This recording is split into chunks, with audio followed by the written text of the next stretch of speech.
My name's John Barrow, and I am running for the Georgia Supreme Court. Something that a lot of folks don't think ever really actually happens, but it does. Some of y'all are old enough to remember when I was elected as one of the charter members of the Athens-Clarke County Commission, way back in ye olden times.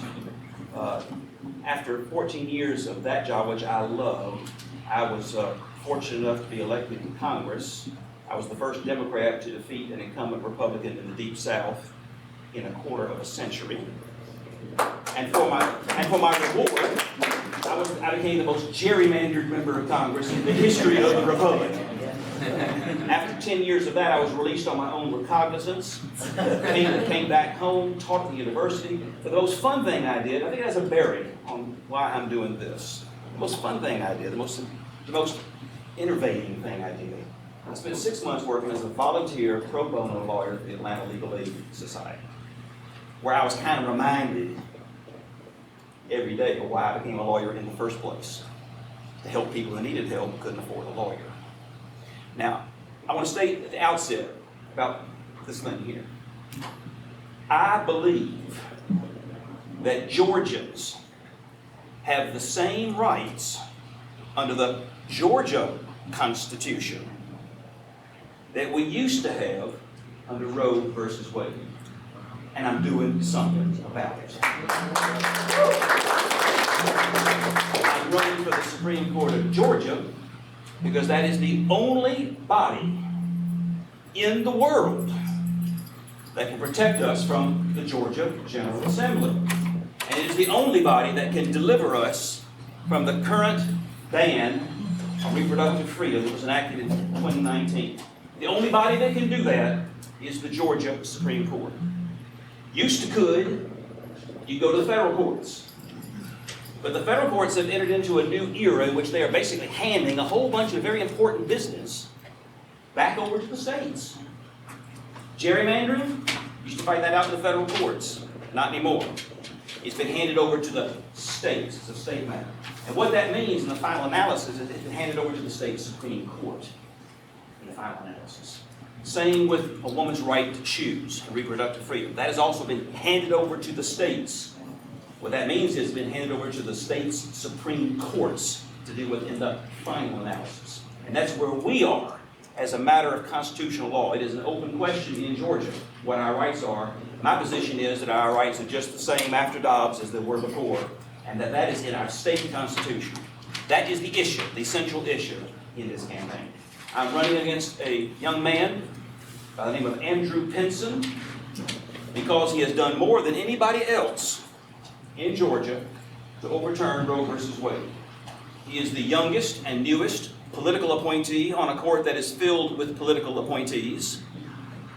His great claim to fame is that he was a law clerk for Clarence Thomas. His next to greatest claim to fame is that he is an officer in the Federalist Society. And he was the chief lawyer for the state of Georgia. That means he was the chief lawyer for you and me. When he signed Georgia onto the case, along with Alabama and Mississippi, that overturned Roe versus Wade. No sooner had that brief been filed, he's appointed to the Georgia Court of Appeals. No sooner has the Supreme Court come down with a decision throwing out Roe, in the Dobbs decision, he was promoted yet again, promoted to the Georgia Supreme Court. And now he sits on the only court that can help stop what he started. In terms of the usual and traditional qualifications, I got tons of qualifications that my opponent doesn't have. I graduated from law school in 1979, that's 45 years ago. He was a Harvard Law School graduate along with Russ Feingold and John Roberts. 2 out of 3 ain't bad. After that, I came back home because I'm a hothouse plant. I had to live in my own native soil, can't grow anyplace else. So I came back home to practice law, where for a quarter of a century, I earned my living off the sweat of my brow, hanging out a shingle on College Avenue, and wondering where my next case was coming from. And through reputation and word of mouth, that's how I made a living for a quarter of a century. Then I got into this commission thing, then I got on this Congress thing, and the rest is history. I have other qualifications that my opponent doesn't have. Those stints in public office are pretty useful, I think. Pretty valuable experience for someone on a court that's filled with people who've never done anything like that before. 14 years as a county commissioner. Mr. Mayor, you'll know, you're running a legal clinic, but without any lawyers when you're a county commissioner. Folks coming to you with every kind of problem imaginable. Try and project that onto the congressional stage. 750,000 people all over the eastern part of the state, and they bring you every kind of problem in the world. It's like a legal aid clinic, but again, without the lawyers. You'll learn an awful lot about the law and about the problems people have with the law in those kind of capacities. Experience that nobody else on the court has got, certainly not my opponent. What kind of experience he got? 2 years working for an international law firm, representing corporate clients. And then he gets appointed to the Attorney General's office, where he's been spending the last 8 years basically doing nothing but trying to take our rights away from us and make us feel like it's not his fault. It's kind of our fault. That bad old law's fault. That bad old state constitution's fault. Don't blame me. That's what we're up against. The deets on the election, very simple. It's on May 21. It's on primary day. This election is 7 weeks and 5 days away. It's going to be on May 21. We're going to be the nonpartisan portion of the party primary ballots at the bottom.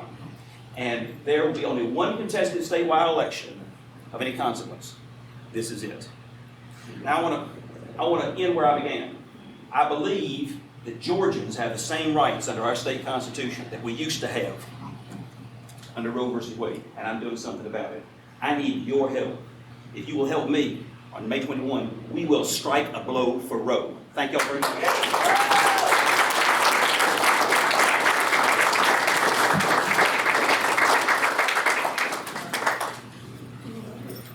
All right. Thank you, John. Next up, we have another candidate for ACC Commission District 6, Stephanie Johnson. Please come on up, Stephanie.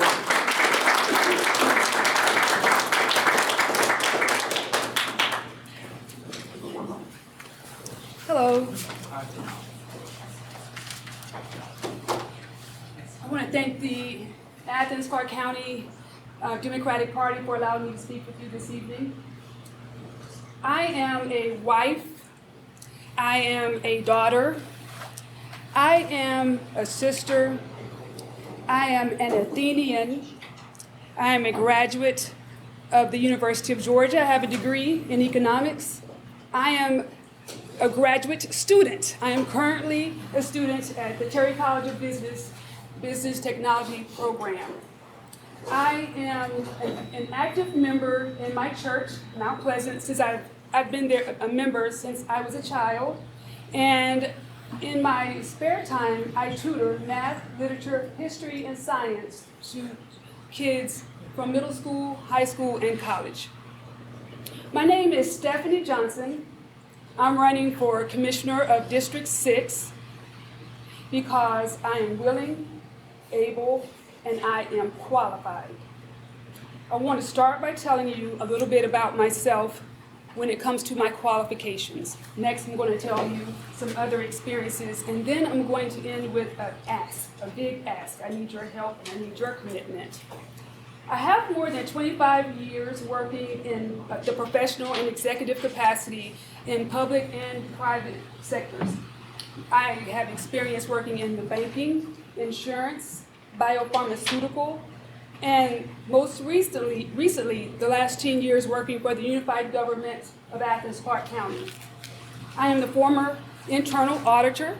I worked for the county for, like I said, over 10 years in 2 different departments, the finance department and the Office of Operational Analysis. In my capacity, I had the opportunity to see the inner workings of the unified government unlike any candidate that you will see this season. I am the most qualified. The inner workings and the understanding, the institutional knowledge and understanding that I have is akin to, for those who go to plays or theater shows, is akin to sitting in the orchestra pit. That's the front row seat that I had as an employee of the unified government. I have experience managing different department budgets. I was one of the 4 people assigned to the finance department's budget division that wrote that 400-page budget document each year for 4 years. I also reviewed contracts and compliance reports. I'm going to switch gears and I'm going to set the house in order, if you've ever heard that phrase before. I want to make sure I be extremely clear and let you know that I'm running for District 6 because it is my community. Over my lifetime, I've lived in 5 separate residences in District 6. There's some parcels of District 6 that has not changed one bit. I'm looking to run for District 6 because I know the area, I know the businesses, I know most of the people in the neighborhoods. I want to make it very clear and let you know that I didn't just, one, wake up one morning and decide to run, okay? Number 2, I did not decide to run after the incumbent announced that they were not going to run. I think multiple people in this room could corroborate my story and know that I've been thinking about this for 2 years. And 3, and most important, I want to make sure it is crystal clear to the camera. I am not running for commissioner of District 6 because I am mad, I am angry, I have an axe to grind, or I want to fire somebody. I'm qualified, and that's why I want to run. This is my community. I grew up here. I am invested in this community, and I can speak from that investment. The things that I'm advocating for and I support are safe communities, public safety support, and that does not mean just police department support. Oftentimes people think public safety, either fire or police.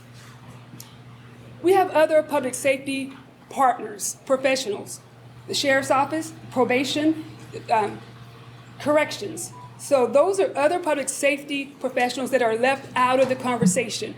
All of those departments need our support. They need our verbal support. They need our fiscal support. I am advocating for community policing. I grew up during the days when police officers drove our neighborhoods regularly. Even when they were short-staffed, they might not come every hour, they may come every other hour. I understand that the staffing shortages in our public safety departments is improving, and they're filling those positions. And I want to see that continue, whatever it takes, in shoring up the salaries so that they are equal. I support that. Here's the bottom line. When you have a public safety professional and you're trying to decide who's more valuable than the other, it's a slap in the face. Because at the end of the day, when they all go out, nobody, probation, police, sheriff's office, corrections, when they go in, they don't know if they're coming back home. I know firsthand because my husband is a police officer, but I also know firsthand because I have many friends in the business. I just want to make sure that's clear. I support safe communities, public safety. I will be an advocate for fiscal accountability and improved governance. We are dying, desperate, and asking for increased transparency. I want to fight to give it to you. I want it too. Many people want to be engaged, and they're frustrated. There's a reason not to be engaged. We have individuals who are not returning phone calls, not returning emails. Now, I get it. You get 250 emails a day. I get it. But how many times does a person with a real problem, not a complaint, but a real problem, how many times do they need to contact you before you pay attention? As the next commissioner of District 6, I am committed to making sure I know my neighborhoods, and I'm committed to making sure I know the neighbors. I'm committed to putting the people over the politics. That's the only way that we're going to get people actively involved in our community. It's the only way that we're going to help our community understand the critical issues that are being voted on. We're in a crisis right now because there have been votes that people did not realize that were happening, or none votes, but something happened. And as a consequence, we are experiencing that. At the end of the day, if you have a vote, you matter, and people don't feel that. I want to change that perception. I want people to be engaged. There are people who want to be on boards, authorities, and commissions, and they should if they qualify. Conflicts of interest are important to me too, eliminating them. I think that's really important, to eliminate conflicts of interest within our government, and there's several areas where that takes place. I want to be the next District 6 commissioner, and let me tell you what I need from you. I have yard signs, you have yards. I have some in my trunk today, a few. So I just want to appeal to those who live in District 6 to remember Stephanie Johnson, and also if you need a sign, let me know. But here's the big ask. And I was told to say this, so it's really not me, but I do need it. Donations work really great too, okay? So thank you so much for the opportunity to speak. Thank you.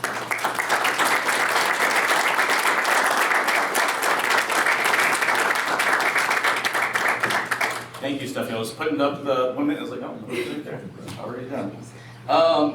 Appreciate it. And we have one more speaker for us this evening, Carol Myers for ACC Commission District 8.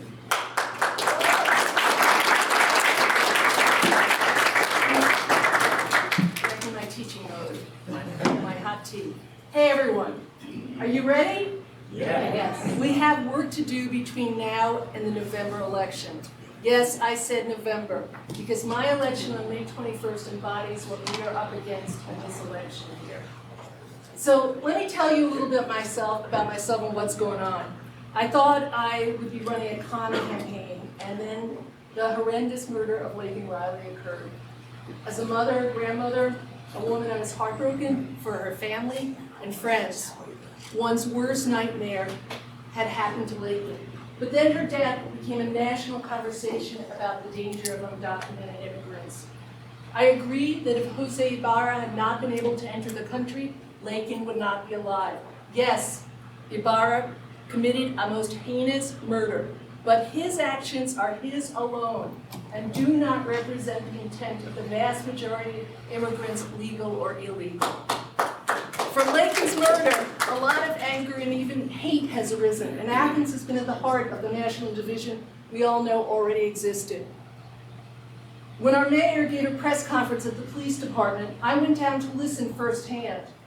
There was a semicircle of cameras surrounding Kelly, and 10 people heckling him with words and waving signs saying, "You have blood on your hands, justice for Laken, resign now, lying." If you watch national news, those 10 people represented many people in Athens. My campaign is to show that those 10 people do not represent Athens.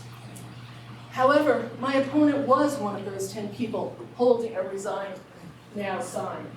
And less than 2 weeks later, she was at City Hall talking about the legal immigrants in the past, and I'm quoting, who flowed into New York by the Statue of Liberty and how they created jobs themselves, worked hard to make a better life than they had in Europe and in other countries. But what we have now is a group of people, a large group of people who do not come for a hand up, they come for a hand out. There's a lot of difference, she said. This is no longer a chill campaign for me. First of all, I respect and I support our mayor, and I do not want him to resign. He has worked incredibly hard. Even if I disagreed with him on an item, and I have, they would never lead me to demand his resignation as our congressman, Mike Collins, and my opponent have.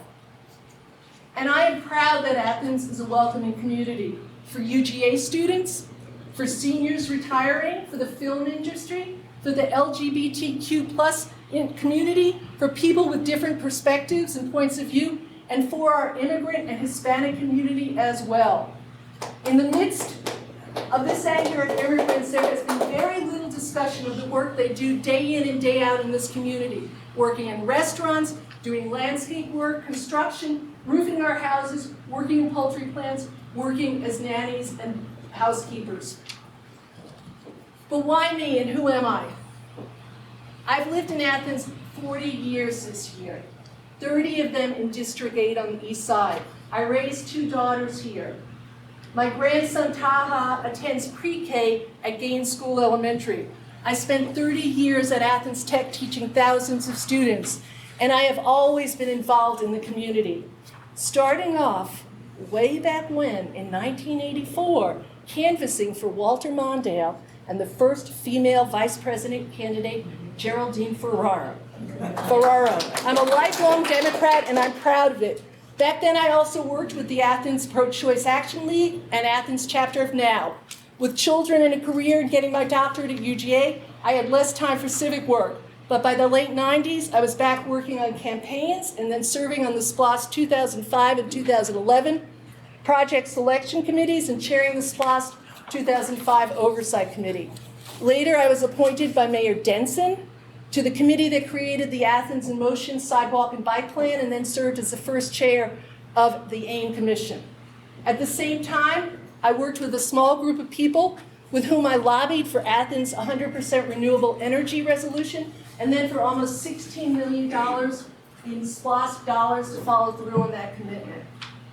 All of my past efforts and my work at Athens Tech led to my platform, one that has changed only slightly from what I campaigned on 4 years ago. A thriving East Side, an equitable, just, and safe Athens, affordable and workforce housing for Athenians, a walkable, bikeable, and busable Athens with safe streets, and 100% green Athens. Words are one thing, but what have I accomplished? First, let's make it clear that I was not elected Empress. I am one of 10 commissioners. Anything I've done with my colleagues, my mayor, the ACC staff, and those advocating outside the rail in City Hall. Here are some of the things I'm most proud of. For the East Side, I chaired the site selection committee for the new East Side Library and the Firehouse 5. I've written a high-quality newsletter for almost 900 residents. I work with an East Side neighborhood coalition to improve the East Side corridor and develop its sense of place. I've organized visits from our ACC departments to the group of East Side neighbors and for several district town halls. I've worked with the District 8 EMS advocates for better emergency response service. I've advocated for a sane short-term rental policy. And then there are the constituent services related to speeding, trash, stormwater, and homelessness issues. My strong relationships with Advantage's street outreach team make it so I can text them when there are East Side issues related to the homeless. But you know, most of the city work hall is not about your district. Most of my votes concern county-wide issues and projects. For the sake of time, I'm going to list some initiatives that I've worked on and will continue to work on, and you can match them with my platform points. Okay, I support our affordable housing investment strategic plan, our strategic plan to address and prevent homelessness, fare-free bus service. I'm a go-to commissioner when it comes to 100% resolution and for sidewalk, bike, and safety and street issues. I'm committed to prioritizing historically and economically disadvantaged neighborhoods when we do that work. The Linnetown resolution was so important, and I proudly say that we're paying the $2.5 million of community reparations of the lost wealth that resulted from the destruction of that community. I support the coordination and work of the Human Rights Relations Commission and the Public Safety Oversight Commission. I'm committed to paying county employees well with annual pay increases and making sure we have a base pay which is a livable wage. I support our library workers right here in the building we're in and our firefighters union.